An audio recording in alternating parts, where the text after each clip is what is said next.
Hello everyone, I'm Matt McCoy in for Claire Stewart. Thanks for joining us tonight. While the country worries over a failing economy, the University of Alabama is prospering despite the odds and despite the fact that very few other colleges and universities are building like the Capstone is. WVUA's Victoria Sheehan was on campus for the spring 2011 faculty staff meeting where the word was positive. For the University of Alabama, these are the sights and sounds of progress. We have endured many millions, tens of millions of dollars of state funding cuts. We have been prorated recently once again, yet nevertheless, we are hiring faculty, we are moving ahead. Growth is obvious. A new dorm, 2 new $70 million engineering buildings, and that's barely scratching the surface for future projects on UA's campus.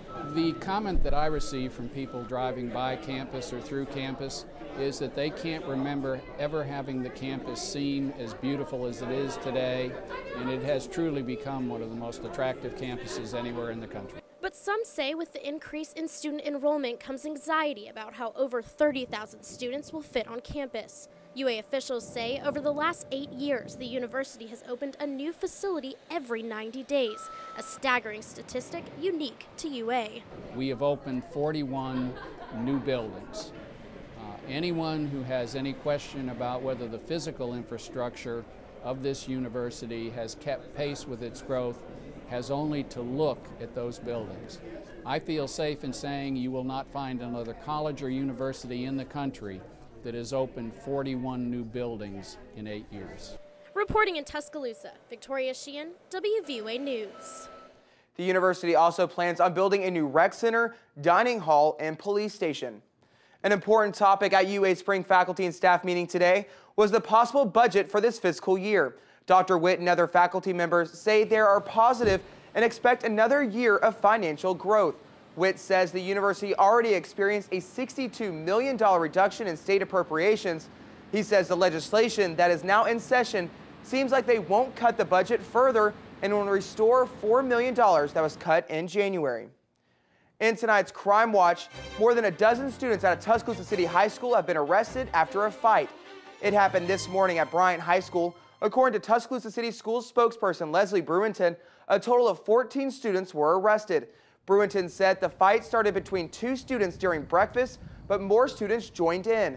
Brewington said school officials and security personnel broke up the fight after about 5 minutes. She said mace was used to subdue the students, but no one required medical attention. Officials say they believe the fight was a result of an incident from last weekend. City schools will be taking extra precautions this week in light of what happened this morning. No names have been released. Continuing our crime watch, the Tuscaloosa Metro Homicide Unit is investigating an alleged murder in Northport after investigators say a woman's body was discovered in the street. Homicide investigators say Northport police got a call about a woman lying in the road just before 2 this morning. Police say they found her in the 1400 block of 10th Street, and when the medics got there, she was dead. Homicide investigators say the 41-year-old woman had been shot inside her home, then ran outside, collapsed in the street, and died. 78-year-old Matthew Barnes is being charged with murder in the case. Homicide investigators say he shared a residence with the victim, and an altercation happened after he tried to evict her.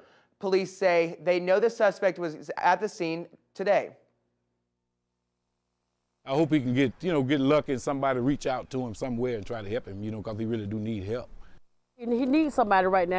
It's just a sad situation right now, but I really don't think that he did it. And if he did do it, he was pushed to do it. Meanwhile, investigators are on the case of 2 bodies found in Tuscaloosa County over the past few days.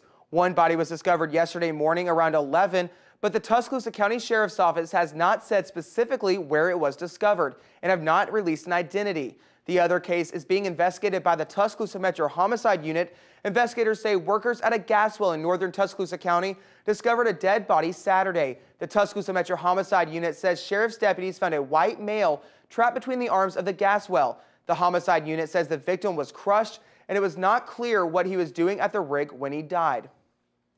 In other news, the countdown is on. In just 4 days, Alabama coach Nick Saban's national championship statue will take its place on the Walk of Champions. Saban's statue will be unveiled this Saturday before the A-Game Day. A-Day game rather. You're looking live at the Walk of Champions at the University of Alabama via the WVUA Tower Cam. The 9-foot-tall statue will become the 5th outside Bryant-Denny Stadium after months of designing and sculpting. WVUA's Daniel Sparkman has more. Very, very proud. That's the feeling of accomplishment from Jeremy Davis, UA student and designer of the Nick Saban statue. The 27-year-old from West Blockton says it was an honor to work on the project. The athletics department got in touch with the art department, and the art department kind of chose me to come up with some drawings and things for them to look at, and then this was the final they decided on going ahead with me. Davis says it was great working with the Sabans to come up with exactly what they wanted. They pretty much had the pose and everything in their head, what they wanted, and I just had to translate that to paper and then, you know, turn it into a statue. He explains why the statue doesn't match the poses of the other coaches on the walk. Well, I think that's how everybody sees Coach Saban, on the sidelines in game gear, coaching, you know, kind of leaning forward, clapping his hands, urging his team on. All in all, Davis says he hopes this experience will help him in his future career. I don't know. I hope it kind of launches it forward a little bit. On Saturday, the Saban statue will join 4 other national championship winning coaches here on the Walk of Champions.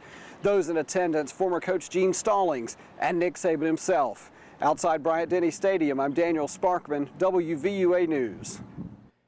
And WVUA is the place for A-Day. We will have a live A-Day special edition of Crimson Tide kickoff right here at the University of Alabama campus. That starts at noon on Saturday.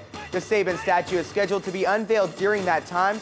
We will have live coverage, and be sure to recap the games on the news at 10 Saturday night. That's all happening this weekend right here on WVUA. Well, A-Day isn't the only big event this weekend expected to bring in big bucks for Tuscaloosa businesses. This Friday, thousands of country music fans are expected to flood T-Town. Sugarland is bringing the incredible machine tour to Tuscaloosa's amphitheater. Little Big Town and Matt Nathanson will also be here with Sugarland. Tuscaloosa City Councilman Bob Lindell says local businesses can expect a boom in revenue after the concerts and other local events. Now, if you still have 90,000 folks show up or more than that for the A-Day game, and then we have 7,000 plus for the Sugarland, the impact will be in the millions. It'll really be fantastic. Tickets are still available for the Sugarland concert. For more information, just go to our website at WVUA-TV.com and click on numbers and links. And here with a first look at what you can expect during a busy weekend is Chief Meteorologist Richard Scott. Richard? Hey, Matt, good Tuesday night to you. Watching things close in terms of the rain chance over the weekend. Right now, conditions are dry across much of the nation. See some high-level cirrus clouds back off towards the west, but there's a storm system coming now by Friday. We're talking a good chance of showers and storms, especially late in the day on Friday and Friday night. But Saturday, Sunday looking really good. Temperatures topping out around 71 on Saturday, 73 on Sunday. Bright sunshine both days. Temperatures going to be cool at night. We're talking 53 Saturday morning, 45 degrees by Sunday morning. But what about the rest of the forecast? Join us for the news at 10 o'clock. Of course, we'll have much more coming up in home team weather. Thank you, Richard. Your local polling and voting location in Tuscaloosa could soon be changing. At tonight's Tuscaloosa City Council meeting, Mayor Walt Maddox proposed a district change that could rezone some of the city councilmen's districts. Some residents could be placed into another district. The mayor has 6 months after the federal census numbers are reported to propose any changes. This is the first proposed change since the census reports. And so we had council districts that lost population in regard to the count that reported in the census. So we had some that had to grow drastically and others that needed to reduce their population within the districts. According to the Tuscaloosa City Council, District 1 and 4 are expected to see the most changes. District changes will not officially change until after the City Council election in 2013. Hundreds of community leaders from across West Alabama came to Tuscaloosa to pray today. It was all part of the West Alabama Leadership Prayer Breakfast. Government, educational, and spiritual leaders prayed for guidance. Former Alabama standout Saran Stacy was the guest speaker. Stacy shared the story of how his life was changed when his family was killed in a car crash and how his faith in God helped him heal. We see such great disasters that are happening and occurring and so many needs and concerns that people have today. So it's wonderful that the emphasis today is on prayer to Almighty God for His help and intervention.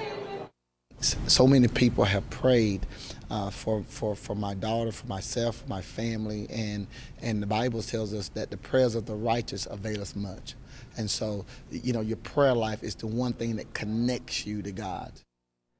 This marked the 13th year for the West Alabama Leadership Prayer Breakfast.